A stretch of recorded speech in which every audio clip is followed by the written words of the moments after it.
Hi guys, welcome to Kanguva movie review. Movie అయితే బానే ఉంది బ్రో. అందరూ చెప్తున్నట్టుగా మరీ అంత దరిద్రం అయితే కాదు, కాకపోతే చిన్న డిసప్పాయింట్మెంట్ అంతే. అది ఏంటంటే సినిమా మొత్తం అరుపులే వినిపిస్తాయి. ఆ ఒక్కటి తగ్గించుంటే సినిమా బాగుందును. ఈ సినిమా కోసం ముందుగా మనం ఒక విషయం తెలుసుకోవాలి. ఇది దగ్గర దగ్గర 3-4 సినిమాల్ని కలిపి తీసిన సినిమా ఇది. ఒక బాహుబలి, ఒక మగధీర, ఒక బింబిసార, ఈ 3 సినిమాల్ని కలిపి తీసి చూస్తే మనం వెళ్ళి థియేటర్ కి ఎలా ఉంటదో అలానే ఉంటది సినిమా కూడా. మగధీర అని ఎందుకన్నానంటే ఫ్లాష్ బ్యాక్లు అలాగే ఉంటాయి, స్టోరీ టెల్లింగ్ అలాగే ఉంటది. బాహుబలి ఇది భయ్యా చెప్పుకోవాల్సిన విషయం. ప్రతి ఒక్కడికి ఫ్యాంటసీ అలవాటు అయిపోయింది, ఇంకా మారరా. తర్వాత బింబిసార, అక్కడ చిన్న పిల్ల కోసం ఉంటది, పాప కోసం. ఇక్కడ చిన్న కుర్రాడు కోసం ఉంది, అంతే. అంతకు మించి ఇంకా వేరే తేడా అంటూ ఏం లేదు. ఈ 3 సినిమాలు చూస్తే కంగువా చూడవసరంలే. ఆ 3 సినిమాలని కలిపి తీసిందే కంగువా. ఈ సినిమా స్టోరీ చిన్న ముక్కలో చెప్పాలంటే, కంగువా చిన్న పిల్లాడికి ఇచ్చిన మాట కోసం జరిగే కథ. ఆ మాటని ఎలా నిలబెట్టుకున్నాడు అనేది సినిమా అంతా. అంతకు మించి స్టోరీ టెల్లింగ్ గానీ స్టోరీ గానీ ఇంకా ఆశించకూడదు మనం సినిమాలో.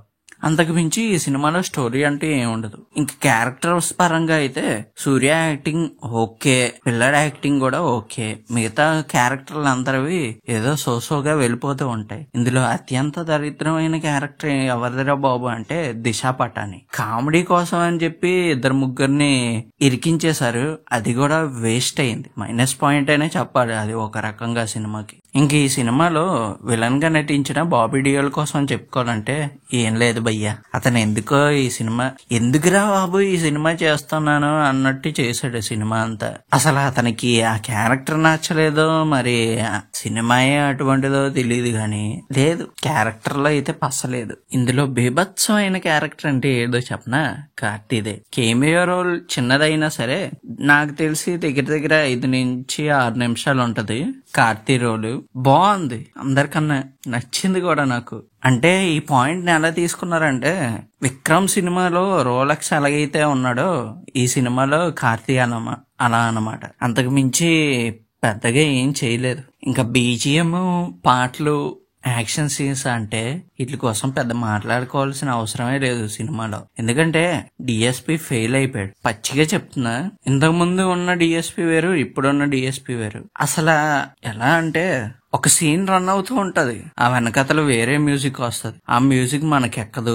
ఎందుకురా బాబు ఈ సీన్, ఎందుకురా బాబు ఈ బీజిఎం అనేటట్టుగా ఉంటాయి. తర్వాత పాటలు ఎక్కడెక్కడి నుంచో పెట్టేస్తారు భయ్య ఆ పాటలు.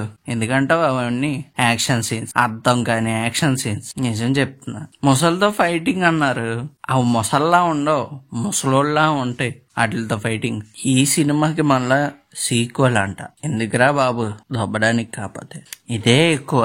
మళ్ళా సెకండ్ పార్ట్ ఎందుకు అవసరమా జనాలు దొబ్బడానికి? కాకపోతే ఒకటి, సూర్య గారు కొంచెం ఇలాంటి సినిమాలు అవాయిడ్ చేయండి.